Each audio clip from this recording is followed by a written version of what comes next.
but we'll begin to see the US exposing. There will be an exposure.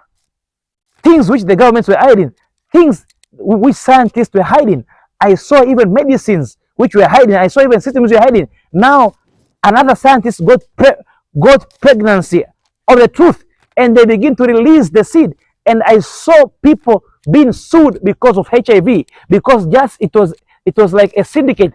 Some of these diseases were man-made, and just one scientist got born again, and the secrets of what they did about corona was revealed. So the deception of corona, and it will be so high because there are scientists who will receive the seed of God, and there are scientists who will have the seed of the enemy. So there will be a collision. There will be a collision, and a new thing will be born, because very soon you'll begin to see exposure in different levels of system, exposure in different levels of government, because scientists will receive the seed, and that seed will lead to an exposure.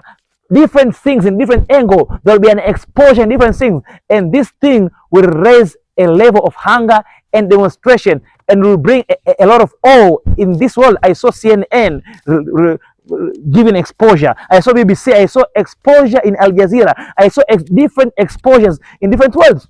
Patakuwa pana kufunuana, patakuwa pana kuaibishana. Nilimwona mwanasayansi mmoja akipokea mbegu fulani na akaanza kutoa siri ya corona, kwamba corona haikuwa tu ugonjwa tu kama ugonjwa toka mnyama, ilitengenezwa, na watu wakaanza kuaibishana. Masiri yalitokea, masiri kuhusu alien, viumbe vya sayari nyingine, siri za Marekani ambazo zilikuwa zimefichwa. Ghafla kuna watu walipokea mbegu ya hiyo mimba, ghafla wakaanza kutapika kwenye mitandao, kutapika mambo ya siri. Siri za serikali zitakuwa wazi, siri za dunia zitakuwa wazi, mambo ambayo yalifichwa. Mimba haifichwi. Utaficha mwezi wa kwanza, mwezi wa pili, wa tatu, wa nne, kuanzia mwezi wa 4 wa 5 mtaanza kuona vitu vikivumbuliwa from March, because look at the pregnancy, the month whereby pregnancy begins is beginning to be seen. It is from the 4th month, 5th month. Look at this year, from April and May and June.